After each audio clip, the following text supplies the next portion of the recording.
Welcome to course number 4 in the Musician Mindset Academy. One of my favorite topics, virtual and live music events. Now, both virtual and live music performances have their own merits and cater to different preferences and circumstances.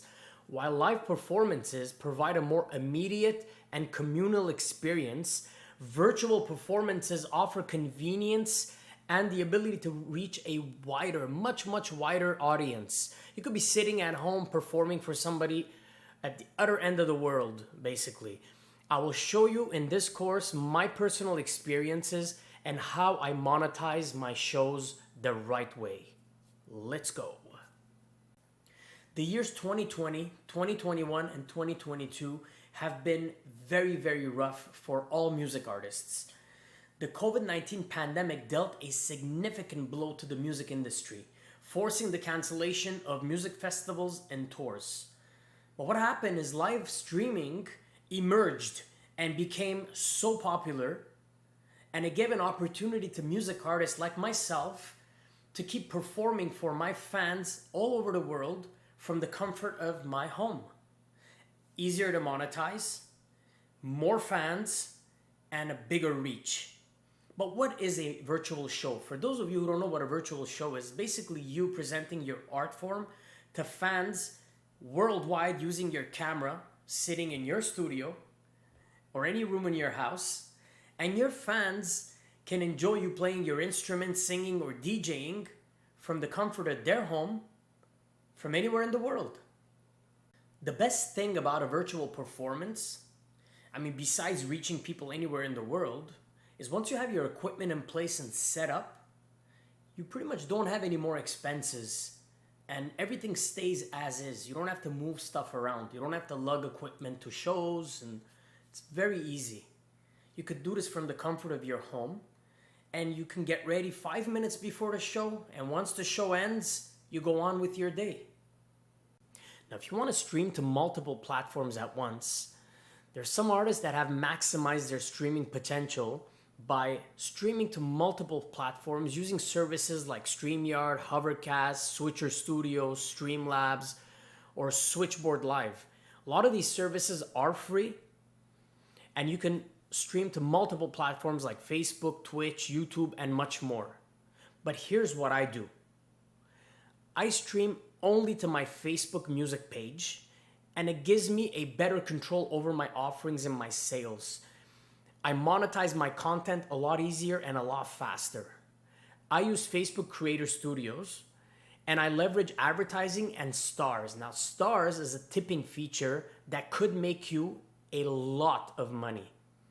Let me show you how to set this up.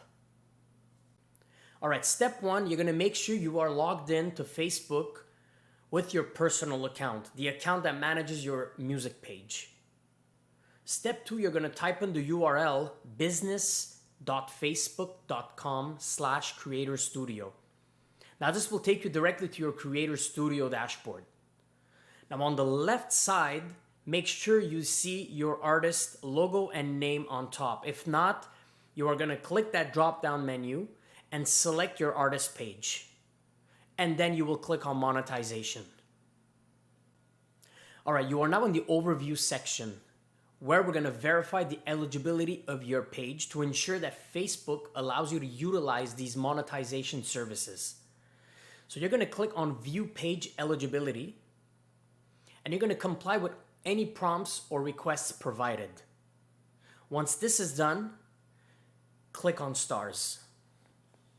Here we're going to look at 3 different things: stars, subscriptions, and ads on live videos. Now, what are stars? When you're going to do your virtual shows, fans will have the chance to send you stars. It's like sending you a tip. And at the end of every month, Facebook will send the monetary value of these stars to your PayPal account. Now, this adds up. I make thousands and thousands of dollars every month simply with stars. Subscriptions. Now, if you use subscriptions, Facebook would automatically create a private page to which only subscribers will have access to. But now, what can you offer subscribers for signing up to your private page? Now, subscribers will pay an amount every month, for example, $20 US a month. And in return, what we used to offer them would be a 1-hour show every single month with lights and smoke, bigger virtual show than the weekly virtual shows. We would give them 10% discount on anything they bought on our online store, 10% discount off the ticket sales from any live shows, and we used to upload weekly blooper videos and images exclusive to subscribers. Ads on live videos. Now you're gonna activate this section and let it run automatically. You don't really have anything to do.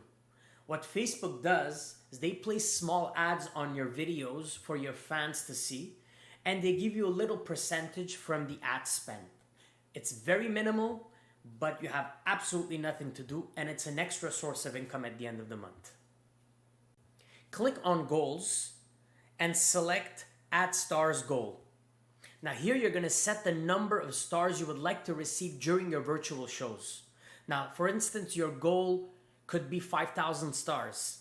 Both you and the fans will see the goal, and as the fans send stars, you will see the number go up closer and closer to your goal. Now here's a tip.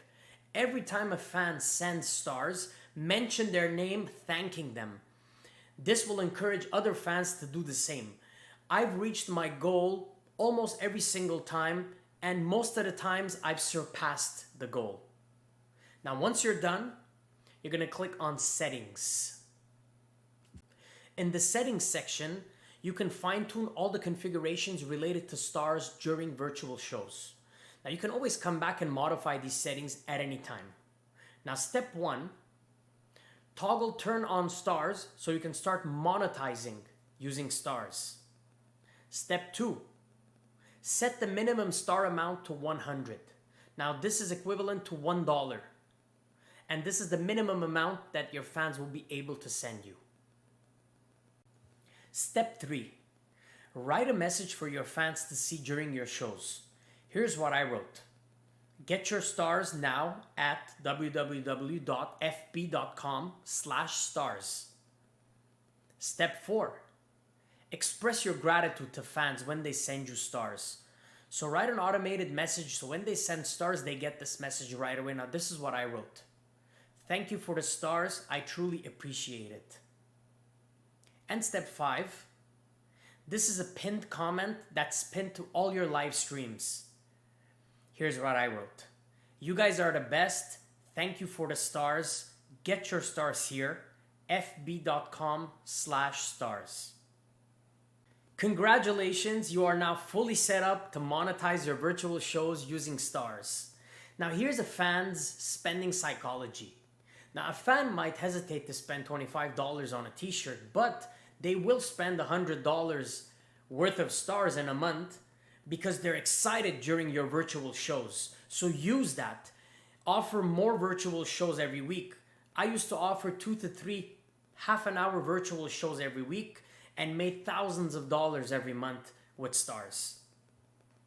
Ensure optimal audio quality for your live stream music. This is very, very important. Now, to achieve the best audio quality in virtual settings, prioritize the fundamentals. Now, remember that the sound quality at the source is crucial. Now, if you haven't set everything up already, go back to course number 3 in the Musician Mindset Academy, where we show you all the right equipment to use and how to set up your audio properly. Now, when we talk about good quality audio at the source, we could start by looking at the acoustics of the room that we are in. Now, choose a room with good sound quality with very little echo. Now, to do this, choose a room with a lot of curtains, plants, soft furniture, because these will cut the echo and give us a better sound quality. Microphone placement. Now, a lot of people believe that placing the microphone closer to your instrument or closer to your mouth will give you a better sound. On the contrary, most of the times this will give you a muffled or a very bassy sound. So I suggest try different placements for your microphone. Record yourself before going live virtually in front of your fans. Test the microphone placement until you find the right angle that works for you.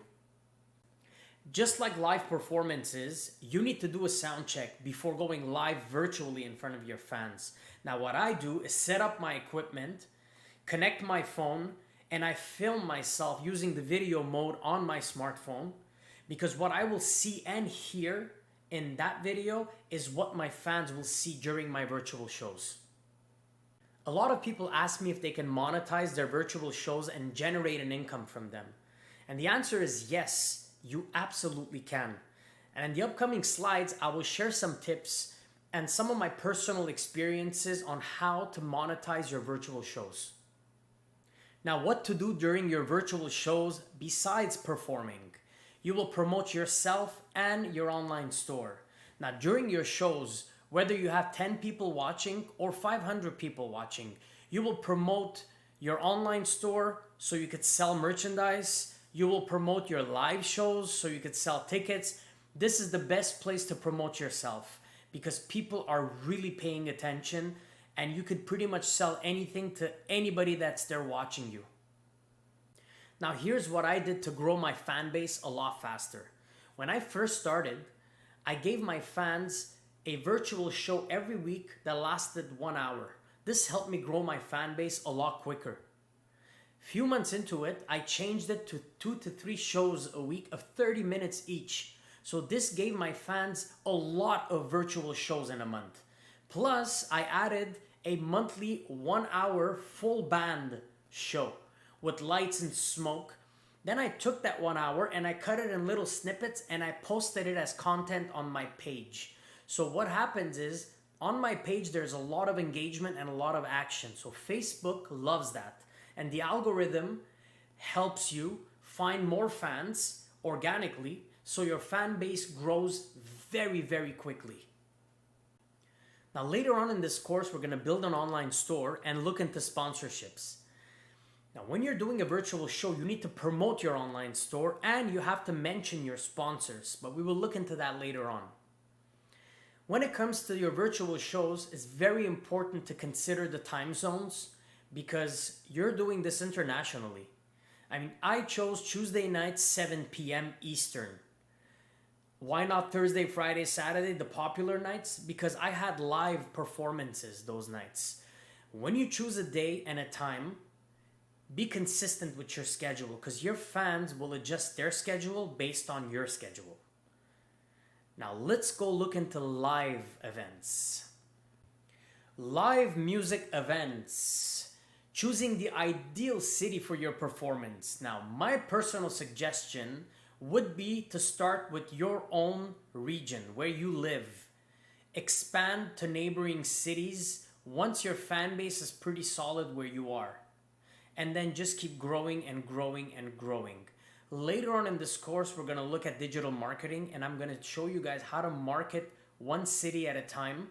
And as your fan base grows in that city, you will go there to perform and sell tickets. How to find the perfect venue for your performance. Now, once you have the region in which you want to perform, you will contact many venues in that region, and these are the questions you need to ask them. First of all, you need to look at the capacity of the venue. Now, if you get a venue that can hold 1,000 people and you bring 200 people, it will look very empty. This will not look good in your pictures and your videos during your show that you will be using as content for your social media pages. It's better to find a venue that can hold from 100 to 200 and you fill it up. Number 2, choose a venue that has professional equipment and lighting in place already. You don't want to deal with these things. You don't want to bring your own sound system and lighting. Number 3, make sure the venue has in-house technicians, light techs, sound techs, because these are headaches that you do not want to deal with either. Number 4, ticket sales. Now, a lot of venues will let you keep 100% of your ticket sales and they will make their money off selling food and beverages. But sometimes they might ask you for a cut. For example, if a venue asks for 30% and you keep 70%, what this means is that the venue will also be advertising the event and you will not be the only one advertising it. And number 5, avoid renting a venue and producing your own show. This is very risky when you're just starting. Partner up with a venue And as you grow your fan base, later on, this is something that you could look into. Create a comprehensive event budget covering all related costs. Now, this is the difference between making money, losing money, or breaking even. Now, go through this checklist and make sure you don't forget anything. Your potential revenue from the event is based on how you price your tickets. Now, before you do anything, conduct the market research, assess the event value, and look at the production costs. Now, there's 3 ways of pricing your tickets. Number 1 is set a price for pre-sold tickets. This will encourage early sales and you will have a better idea of how many people are interested in your event. Number 2, establish a separate price for door tickets. This will accommodate people that are last minute and they will buy a ticket the night of the event. And number 3, and my all-time favorite, is creating bundles. People who buy 2, 4, or more tickets get better pricing per ticket. This will encourage people to bring family and friends to save a couple of bucks, but you will sell out your event. Now here's how I price my tickets. Now say you want to make $20 per ticket. My pre-sold tickets, I would sell them for $30. My tickets sold at the door, I would price them at $40. A little pricey, but the reason I do this is to encourage people to buy their tickets ahead of time. But then when it comes to bundle ticket pricing, if anybody buys 2 tickets, they will only pay $25 a ticket. But if someone buys 4 tickets or more, they will pay $20 a ticket. So what this does is encourage people to bring family and friends to save money, and you sell out your events. Now this may sound obvious, but to ensure financial sustainability, you need to calculate the minimum number of pre-sold tickets needed to cover expenses and to break even. Now, not a lot of people do this. Now, I'll give you an example. If you need 50 tickets to cover all your expenses before starting to make profits, now you need to make sure you sell those 50 tickets as soon as possible. So you need to have that number on hand at all times. You will be promoting your event like a pro. Now in the Musician Mindset Coaching Program, you will learn how to create targeted advertising campaigns for both your music pages and your live music event so you could sell more tickets. Now we're going to use location targeting to reach fans within an hour radius of your venue using specific criteria to make sure they're your fans. We're going to start building a buzz for your music event at least a month in advance. Now you're going to mention your live events in your virtual shows and in your posts on all your music pages. And we will incorporate scarcity tactics by highlighting limited ticket availability to drive urgency and demand. Now what are ambassadors? Now this is a tactic that I've been using for many years, and 50% of our ticket sales comes from using this strategy. Now select 1 or 2 dedicated local fans, local to the region in which you will be performing. And these guys will represent and promote your upcoming event. Your ambassadors will promote your event through word of mouth and social media. Now you can rely on them to handle logistic tasks like distributing posters and flyers in your absence. You will show your appreciation to your ambassadors during your live shows. You will be thanking them live on stage. And this will inspire others to join and do the same thing. Encourage your ambassadors to share and promote all event-related content and reward them with free tickets and exclusive perks like merchandise or a meet and greet with the band. Pictures and videos during live events. You're going to capture and utilize pictures and videos from your live events for advertising and content creation purposes. Now, every time you do a live show, take pictures and film the show. Why? Because you can use this material for content for all your music pages, and you can take parts of the video and use it to advertise future shows. When people see how good you are on stage, they're going to want to buy a ticket to come to your show. So don't forget, it is very important to film and to take pictures of every single live event you do. Good job, everybody. You made it to the end of course number 4 in the Musician Mindset Academy. You now know how to do virtual shows and live shows with all the logistics that goes with it and how to monetize them. Now, in the next course, we're going to look at merchandising. I'll see you there.